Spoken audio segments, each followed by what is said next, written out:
하나님이 사랑하시는 비산동교회 성도님들, 지난 하루 동안 평안하셨습니까? 오늘 우리에게 주시는 하나님의 말씀은 출애굽기 21장 28절에서 36절까지 말씀입니다. 하나님의 말씀을 함께 읽겠습니다. 소가 남자나 여자를 받아서 죽이면 그 소는 반드시 돌로 쳐서 죽일 것이요 그 고기는 먹지 말 것이며 임자는 형벌을 면하려니와 소가 본래 받는 벌이 있고 그 임자는 그로 말미암아 경고를 받았으되 단속하지 아니하여 남녀를 막론하고 받아 죽이면 그 소는 돌로 쳐 죽일 것이고 임자도 죽일 것이며 만일 그에게 속죄금을 부과하면 무릇 그 명령한 것을 생명의 대가로 낼 것이요 아들을 받든지 딸을 받든지 이 법규대로 그 임자에게 행할 것이며 소가 만일 남종이나 여종을 받으면 소 임자가 은 30세겔을 그의 상전에게 줄 것이요 소는 돌로 쳐서 죽일지니라. 사람이 구덩이를 열어두거나 파고 덮지 아니하므로 소나 나귀가 거기에 빠지면 그 구덩이 주인이 잘 보상하여 짐승의 임자에게 돈을 줄 것이요 죽은 것은 그가 차지할 것이니라. 이 사람의 소가 저 사람의 소를 받아 죽이면 살아있는 소를 팔아 그 값을 반으로 나누고 죽은 것도 반으로 나누려니와 그 소가 본래 받는 버릇이 있는 줄 알고도 그 임자가 단속하지 아니하였으면 그는 소로 소를 갚을 것이요 죽은 것은 그가 차지할지니라. 아멘. 기도하겠습니다. 사랑의 하나님 아버지, 하나님을 사랑하고 이웃을 사랑하라는 법을 우리에게 주셨는데 오늘 말씀을 통해 어떻게 이웃을 사랑해야 하는지 배우고 알게 하여 주옵소서. 그리고 그 말씀대로 실천하며 이웃을 사랑할 수 있는 우리 모두가 되게 하여 주옵소서. 오늘도 하나님을 사랑하듯 이웃을 사랑할 수 있는 우리 모두가 되게 하여 주옵소서. 이 모든 말씀 우리 주 예수 그리스도의 이름으로 기도드립니다. 아멘.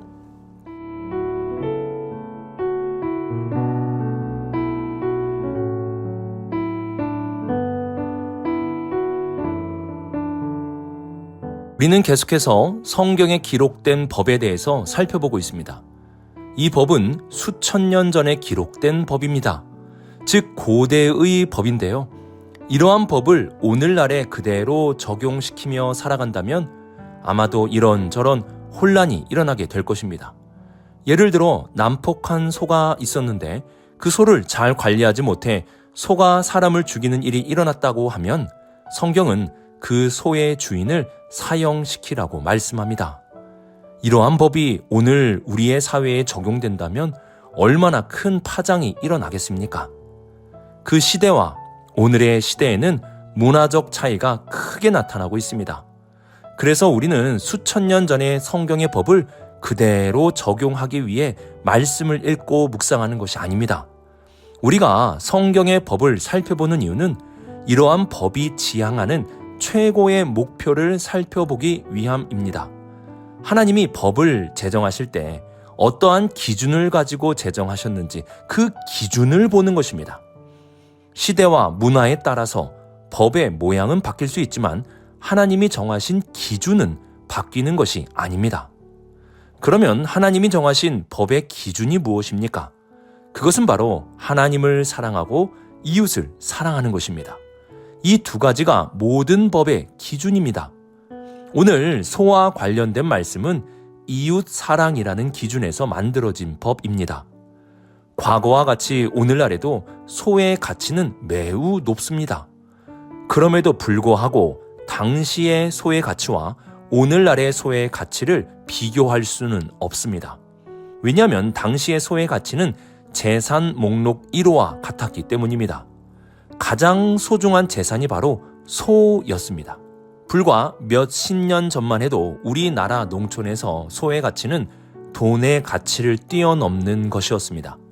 소 한 마리 잘 키워서 그 소로 농사도 짓고 또한 가장 소중한 일이 있을 때 그 소를 팔기도 하였습니다.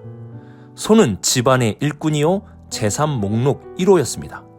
하물며 수천 년 전의 소의 가치는 어떠했겠습니까?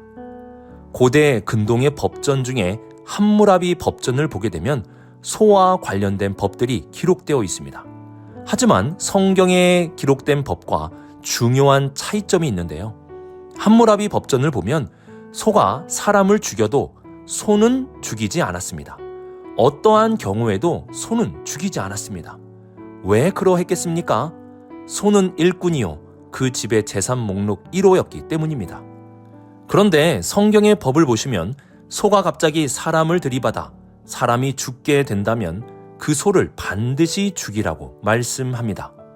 또한 그 죽은 소를 가져다가 먹거나 팔 수 없도록 하였습니다. 당시 소가 죽었다는 것은 이루 말할 수 없는 가정경제에 큰 타격을 입는 것입니다. 그런데 성경은 그 소가 사람을 죽이면 그 소를 반드시 죽여야 한다고 말씀합니다. 왜 그러할까요? 소가 사람의 생명을 해하였기 때문입니다. 아무리 소중한 재산이라 하여도 사람의 생명과는 비교할 수 없는 것입니다. 함무라비 법전은 소라는 중요한 재산을 지켜주는 법이었다면 성경의 법은 그 어떤 재산과 사람의 생명을 비교할 수 없다는 생명 중심의 법이었습니다. 이웃을 사랑한다는 것은 재산과 그 사람의 생명을 비교하지 않는 것입니다. 사람을 돈으로 보아서도 안 되고 돈으로 사람을 사거나 사람보다 돈을 더 귀한 것으로 여겨서도 안 됩니다. 돈과 사람을 비교하며 생각하는 순간 이웃 사랑은 사라지는 것입니다. 돈과 엮여있는 인간의 사랑은 온전한 사랑이 될 수 없습니다. 그러므로 이웃 사랑이란 돈으로 비교할 수 없는 사람의 존재를 인정하는 것이라 할 수 있습니다. 성경은 사람을 죽인 소를 죽이라 말씀하시므로 사람의 생명과 그 어떤 재산과 비교할 수 없다는 사실을 분명하게 말씀하고 있습니다. 사람을 돈으로 보아서도 안 되고 사람보다 돈을 우선해서도 안 됩니다. 그 어떤 재산보다 사람이 우선입니다.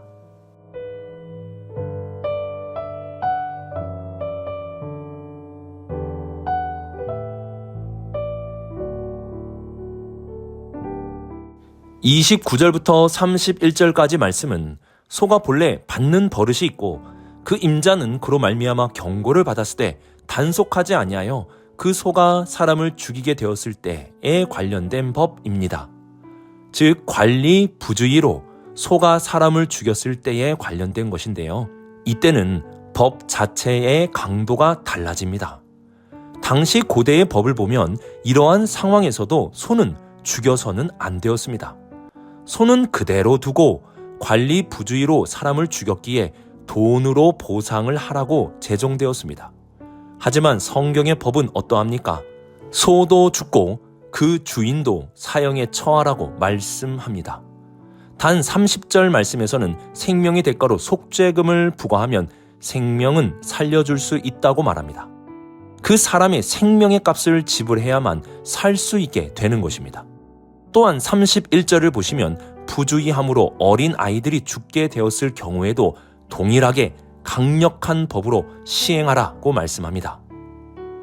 이웃을 사랑한다는 것은 이웃에게 피해를 주지 않는 것입니다. 이웃에게 피해를 주지 않기 위해 최선을 다하는 것, 이것이 바로 이웃사랑이라는 것입니다. 우리가 이웃에게 무언가를 해주어야 하지만 이웃을 사랑하는 것이 아닙니다. 물론 무언가를 해준다면 더욱 적극적으로 사랑함을 보여줄 수는 있을 것입니다. 하지만 무언가를 베풀지 않아도 이웃에게 피해를 주지 않기 위해 최선을 다한다면 그 또한 이웃을 사랑하는 것입니다. 자동차 운전을 하는데 정기적으로 관리를 하지 않아 다른 사람에게 해를 입힌다면 그리고 큰 사고를 내게 된다면 그 사람은 이웃을 사랑하지 않는 마음을 가지고 있는 것입니다. 나의 안전도 중요하지만 다른 사람의 안전을 위해 차량을 관리하고 집안 관리를 하는 것도 바로 이웃사랑인 것입니다. 이러한 관점으로 오늘 우리가 사는 세상을 본다면 이웃을 사랑하기 위하여 할 수 있는 일들이 참 많이 있습니다. 쓰레기를 버리는 일에서부터 시작하여 주차, 층간소음, 출퇴근 시간 등 나의 행동으로 다른 사람이 피해를 입지 않게 하는 것, 이것이 바로 이웃사랑의 한 모습이라 할 수 있는 것입니다. 성경은 우리의 부주의로 인하여 사람의 생명을 잃게 되었을 경우에는 내 목숨을 잃던지 아니면 내 생명의 값만큼 보상을 하라고 말씀합니다. 이는 사람의 생명이 얼마나 귀한 것인지 알려줌과 동시에 사람의 생명이 피해를 입지 않도록 최선을 다하며 살아가야 함을 알려주는 것입니다. 하나님을 사랑함으로 이웃을 사랑하는 것이 온 율법의 기준입니다. 하나님은 이웃을 사랑하는 것이 사람의 생명을 존중함으로 다른 사람에게 피해를 입히지 않는 것이라 말씀하시고, 그리고 피해를 입히지 않기 위해 최선을 다하는 것이라 알려주십니다. 우리 이웃을 사랑합시다. 이를 위해 내가 관리해야 할 것이 무엇인지, 내가 주의해야 할 것, 내가 바꾸어야 할 것이 무엇인지 돌아볼 수 있는 우리 모든 성도님들이 될 수 있기를 주님의 이름으로 축복합니다.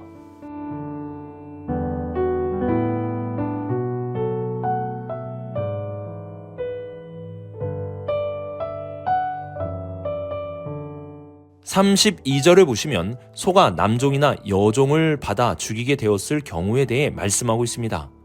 종은 주인의 재산입니다.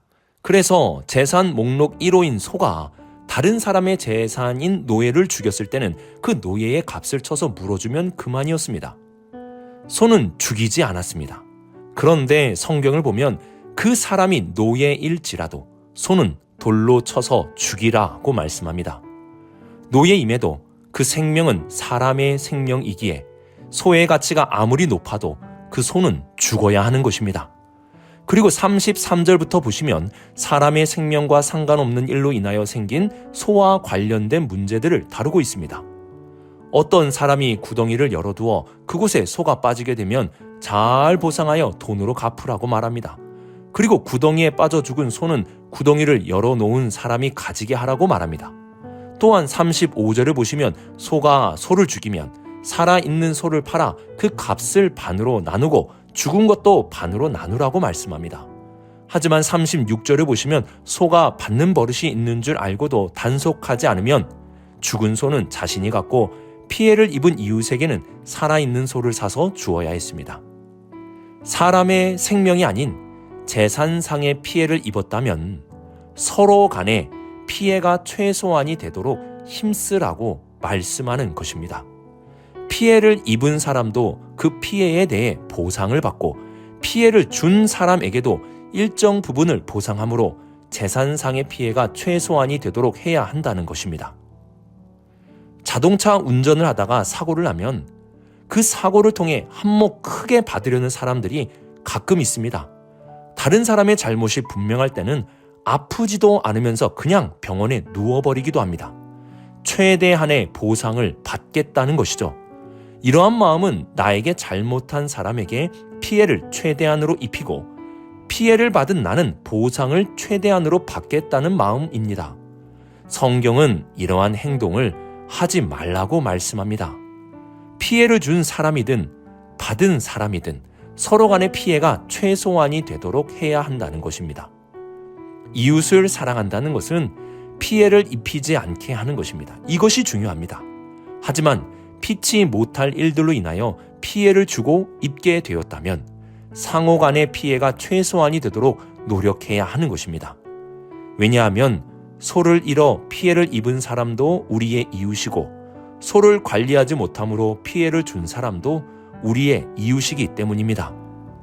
그들이 나의 이웃이기에 그 사람의 피해를 최소한으로 해줄 수 있는 마음, 이 마음이 바로 이웃을 사랑하는 마음입니다.